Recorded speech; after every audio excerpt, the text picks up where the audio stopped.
大家好，宠粉的仪态又来了，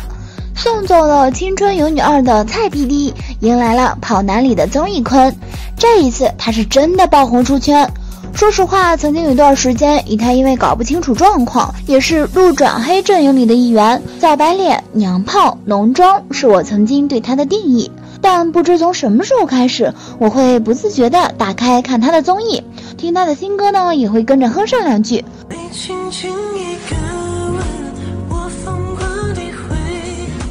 或许是在《青你2》里自黑的他，又或许是那个叫沙子爹的他触动了我。仪态这才意识到，才20岁出头的他，好像真的经历了太多无厘头的骂名。所谓10年寒窗无人问，一朝成名天下知。我们总是一次次看到明星光鲜亮丽的一面，但帅气亮丽的背后经历了什么，又有多少人知道呢？正如蔡徐坤在歌曲《蒙着眼》里唱到，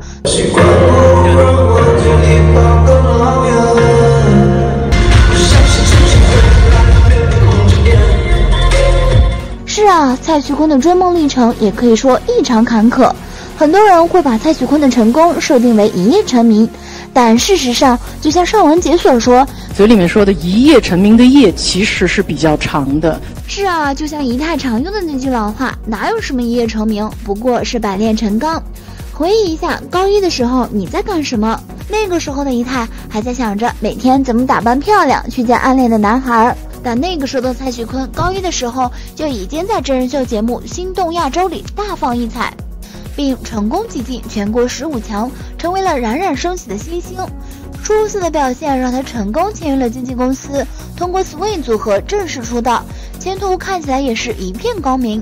只可惜 Swing 组合在最好的年华遇上了最坑的猪队友。该经纪公司因为经营不善，屡次被爆出 Swing 组合的大多数行程活动都由组合成员自行承担，连路费和住宿费都是自掏腰包，甚至出道以来几乎零收入。不久 Swing 组合就草草解散了。组合虽是草草解散，双方却因为产生了一系列纠纷。都知道张艺兴出道的 SM 公司非常苛刻，但是这家公司却更加苛刻，签订了不少霸王条约。2018年，蔡徐坤向法院起诉前东家霸王条款，而在同年3月，他却遭到了前东家的反诉，并要求蔡徐坤赔偿5000万违约金。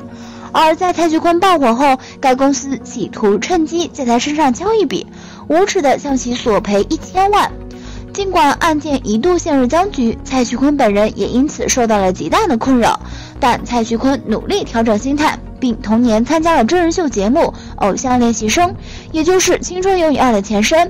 那时候刚成年的他，一边顶着参加节目的压力，一边身背着官司和巨额违约金的压力，甚至于他公开透露自己也不敢想象以后的路要怎么走。幸运的是，功夫不负有心人，终于在没经纪公司没背景的情况下，硬是靠着自己的实力杀出一条血路。蔡徐坤在当初是以断层的第一出道，成为男团 Nepcent 的 C 位，一出道就得到了顶级流量，粉丝1000万，所到之处粉丝前呼后拥。张艺兴、陈潇等导师都对他赞不绝口。出道当年就获得了亚洲新歌榜年度盛典的最受欢迎潜力男歌手。掌声响起的同时，必定会伴随着不好的声音，就像我们身边总有人见不得别人好一样。很快，蔡徐坤的崛起就遭到大批网络黑子居心叵测的诋毁。在出道后的短短4个月内，惨遭4次全网黑。先是吐槽他小小年纪整天浓妆不够 man， 没有男子气概，随后有粉丝替他出头，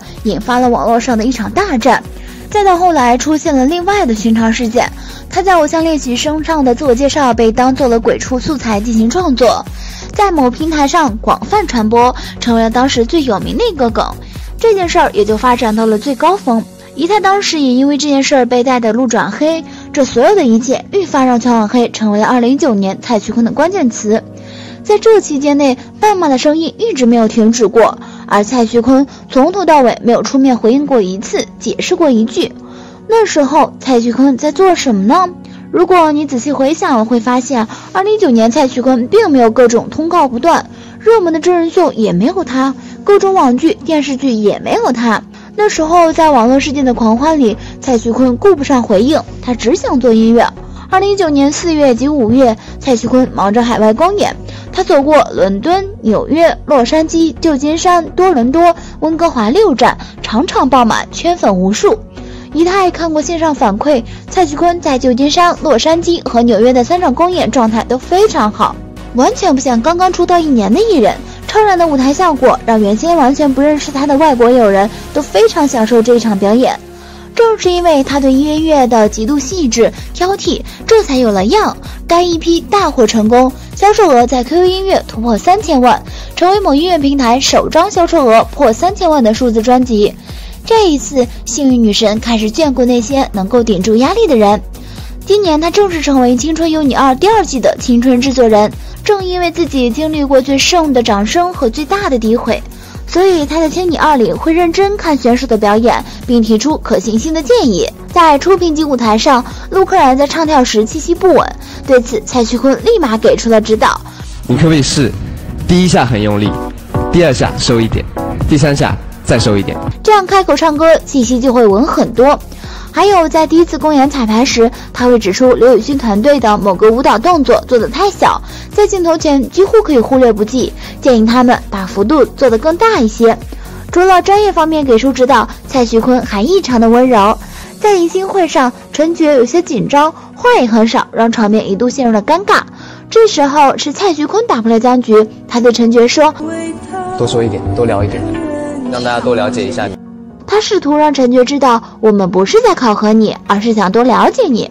也是在迎新会上，是蔡徐坤第一个察觉到太极导师 Lisa 因为语言不通跟不上导师团聊天的速度，马上叫停录制，和3位导师一起商量方法，还跟 Lisa 说 So Lisa, every time you want to talk, just let me know. Don't worry, don't worry. Thank you so much. 除此之外，他还能坦然面对自己身上的槽点。在迎新会上，他借着选手的资料介绍解释道：因为曾经我也以为打篮球是我的特长，后来我才知道这只是我的爱好而已。以此回应 NBA 事件的争议。看完《青春有你2》，我是真的对他黑转粉了。直到现在，网络上还有一些人一厢情愿的给蔡徐坤贴上娘炮的标签，殊不知短短几分钟的认知就给一个人贴上标签，根本站不住脚。稍微了解过蔡徐坤的人都知道，在这场圈粉游戏里，这位拥有2900万粉丝的新星简直是 bug 般的存在。他曾在短短的5个月内收获令人啧舌的1000万粉丝，而蔡徐坤之所以能够成为粉丝收割机，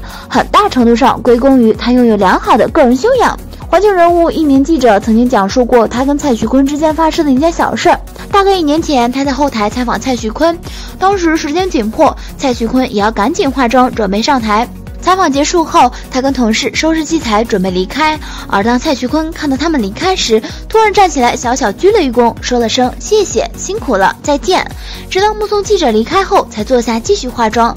蔡徐坤也在采访中曾透露过，当别人在节目里面看到我时，我已经对着镜子看自己很多遍了，比如说光抬手这个动作我就要练很久，从不好看到好看都是处心积虑练出来的，绝对不是浑然天成。青春有你中，他在采访中说道：我基本看过近几年所有稍有热度的选秀，109位选手，哪一个人面试视频里跳不完1支舞，哪一个团队表现力好，通通烂熟于心。有天晚上，蔡徐坤指导张觉更是直到凌晨4点，连导师的功课都做了。有些东西在粉圈里甚至都属于冷知识范畴，他也努力去学。